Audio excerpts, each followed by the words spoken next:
Welcome to 5 Facts Wrestling. I'm your host, the eclectic gentleman Stephen Watts, and join me as we give you 5 facts on any given wrestling topic that you might not know. But before we get started, don't forget to like, share, and subscribe. And now, let's get our wrestling nerd on. Sherri Martell. Martell began her professional wrestling career in Mid-South after training in Columbia, South Carolina. She joined the AWA, the American Wrestling Association, in the mid-1980s and held its AWA Women's Championship 3 times. In the late 80s, she joined the WWF, the World Wrestling Federation, where she held the WWF Women's Championship. Also in the WWF, Martell continued to act as a manager to wrestlers such as Randy Savage, Ted DiBiase, and Shawn Michaels. Of course, she moved on to WCW, where she managed Harlem Heat, and from there, had a legendary career. Of course, these are all facts that we know about Sherri Martell, but what are 5 facts that we don't know? Let's find out. Thunder in 2000? Sherri's run in WCW was most memorable for being the missing piece of Harlem Heat as Sister Sherri.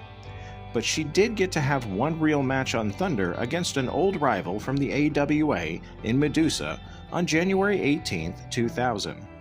The idea was to bring her back as part of Vince Russo's WCW to feud with Miss Madness, who is managing Randy Savage. However, plans fell short of that when Sherri was gone shortly after that match on Thunder. Number 4. Managing Triple H in WCW? One of the most interesting tidbits about Sherri Martell's WCW run was something that never happened. Triple H, at the time going by Terra Rising, was making his start in WCW, hoping to break out in the promotion a few years before he found success in WWF. The plan for Terra was to have Martell his manager, since it would have helped him have an established personality with him. Triple H didn't stick around WCW long enough for the plan to work, and eventually left to join the WWF. Number 3. A Mother's Gift.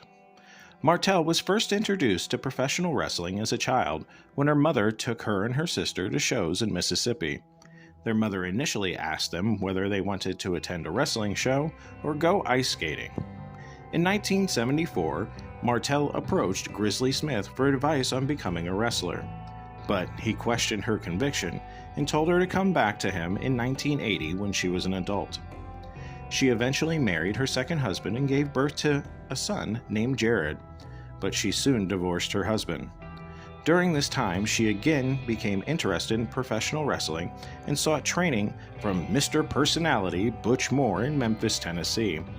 She started wrestling as Sherri Martine, but decided she needed more training. She continued to train at the Fabulous Moolah School, where Moolah changed her name to Sherri Martell and sent her to wrestle in Japan in 1981. Moolah claims that Martell frequented nightclubs and liked to party, which resulted in Moolah kicking her out of the school. Number 2. Queen of every promotion. Starting her career at the tail end of the territories and lasting through the Monday Night Wars made it possible for Sherri to be a part of every single major U.S. territory from the 80s until the early 2000s. After the AWA and WWF, she of course headed to WCW and achieved more fame managing the likes of Ric Flair and Harlem Heat. She headed to ECW, Smoky Mountain Wrestling, and the USWA for small runs as well.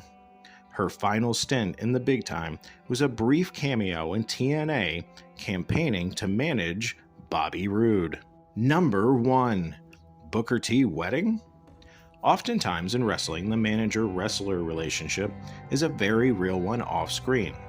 Harlem Heat was just another big bruising tag team in WCW until Sherri came along.